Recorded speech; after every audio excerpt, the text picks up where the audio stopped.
रूस के राष्ट्रपति पुतिन ने अमेरिका के पेट्रियट मिसाइल डिफेंस सिस्टम का मजाक उड़ाते हुए उसे कबाड़ बता दिया। एक दिन पहले ही व्हाइट हाउस में ज़ेलेंस्की से मुलाकात के बाद बाइडेन ने यूक्रेन को पेट्रियट सिस्टम से लैस करने का ऐलान किया था, जिसे वो अपना सबसे आधुनिक और घातक मिसाइल डिफेंस सिस्टम बताता है। अमेरिका पेट्रियट सिस्टम की तारीफ करते नहीं थकता, लेकिन उसी मिसाइल डिफेंस सिस्टम का रूसी राष्ट्रपति ने जमकर मजाक उड़ाया। मिसाइलों का काल कहे जाने वाले पेट्रियट को पुतिन ने कबाड़ बता दिया। उन्होंने खुली चेतावनी दी कि patriot missile defence system Ukraine की जमीन पर उतरा तो उसे तबाह होने में ज्यादा वक्त नहीं लगेगा।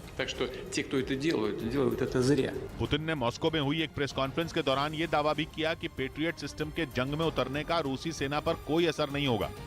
इसके साथ ही उन्होंने अमेरिका पर भी जमकर अपनी भड़ास निकाली। पुतिन ने साफ कहा कि अमेरिका यूक्रेन के कंधे पर रखकर बंदूक चला रहा है। उन्होंने आरोप लगाया कि यूक्रेन के पीछे छिपकर अमेरिका रूस से जंग लड़ रहा है और इसी वजह से वो एक ऐसा हथियार यूक्रेन को देने पर राजी हो गया जिससे जंग ज्यादा भड़क जाएगी, क्योंकि पेट्रियट सिस्टम लंबी दूरी तक वार करने वाला हथियार है। यही वजह बताकर अमेरिका भी लंबे वक्त तक इसे यूक्रेन भेजने से कतराता रहा, लेकिन ज़ेलेंस्की के बार बार गुहार लगाने के बाद अमेरिका ने पेट्रियट सिस्टम को यूक्रेन भेजने के लिए हामी भर दी। बस इसी बात से पुतिन बुरी तरह भड़क गए। उन्होंने ये आरोप भी लगा दिया कि अमेरिका नहीं चाहता कि ये जंग बातचीत से खत्म हो जाए। इधर दिल्ली के नगर निगम एमसीडी में मेयर और डिप्टी मेयर के लिए आम आदमी पार्टी ने उम्मीदवारों के नाम का ऐलान कर दिया। मेयर के लिए शैली ओबरॉय, जबकि डिप्टी मेयर के लिए आले मोहम्मद इकबाल उम्मीदवार होंगे, जबकि स्थायी समिति में आमिर मलिक, रविंद्र कौर, मोहिनी जीनवाल और सारिका चौधरी होंगी। आम आदमी पार्टी के मुताबिक मेयर और डिप्टी मेयर 3 महीने, जबकि स्थायी समिति के सदस्य 1 साल के लिए होंगे। डिप्टी मेयर उम्मीदवार आले मोहम्मद इकबाल चांदनी महल वार्ड, जबकि मेयर उम्मीदवार शैली ओबरॉय पटेल नगर वार्ड से पार्षद चुनी गई हैं। उधर टेस्ट क्रिकेट के इतिहास में चेतेश्वर पुजारा 7000 रन बनाने वाले भारत के 8वें बल्लेबाज बन गए। ये रिकॉर्ड बनाकर उन्होंने डॉन ब्रैडमैन को भी पीछे छोड़ दिया और पुजारा ने यह इतिहास ढाका में बांग्लादेश के साथ दूसरे टेस्ट मैच की पहली पारी में रचा। इससे पहले सचिन तेंदुलकर, राहुल द्रविड़, सुनील गावस्कर, वीवीएस लक्ष्मण, वीरेंद्र सहवाग, विराट कोहली और सौरव गांगुली के नाम 7000 से ज्यादा रन बनाने का रिकॉर्ड है।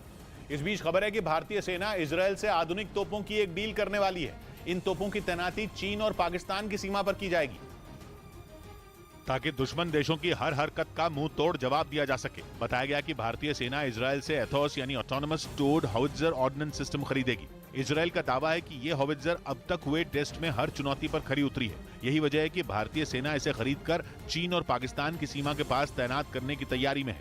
इस तोप की खासियत यह है कि इसे तैयार करने में महज 1 मिनट का वक्त लगता है और एक बार टारगेट सेट होने के बाद ये दुश्मन को बचने का मौका तक नहीं देती, क्योंकि इसमें मौजूद ऑटोमेटिक सिस्टम 40 किलोमीटर दूर बैठे दुश्मन के ठिकाने तक सटीक निशाना लगा सकता है। साथ ही ये जीपीएस सिस्टम से भी लैस है, यानी एक बार टारगेट सेट होने के बाद ये उसे तबाह करके ही दम लेती है। 15 टन वजनी इस तोप को तैयार करने में 1 मिनट से ज्यादा का वक्त नहीं लगता, जिसके बाद इससे किसी भी दिशा में आसानी से दुश्मन पर हमला किया जा सकता है। और हॉवित्जर की इन्हीं खासियतों की वजह से भारतीय सेना इजरायल से इनकी बड़ी खेप लेने का मन बना चुकी है। इजरायल का दावा है कि इसकी सीधे मार करने की क्षमता का भी कोई तोड़ नहीं। दिन में जहां इससे 1.5 किलोमीटर तक हमला किया जा सकता है, तो वहीं रात के अंधेरे में भी ये करीब 1 किलोमीटर के दायरे में तबाही मचा सकती है।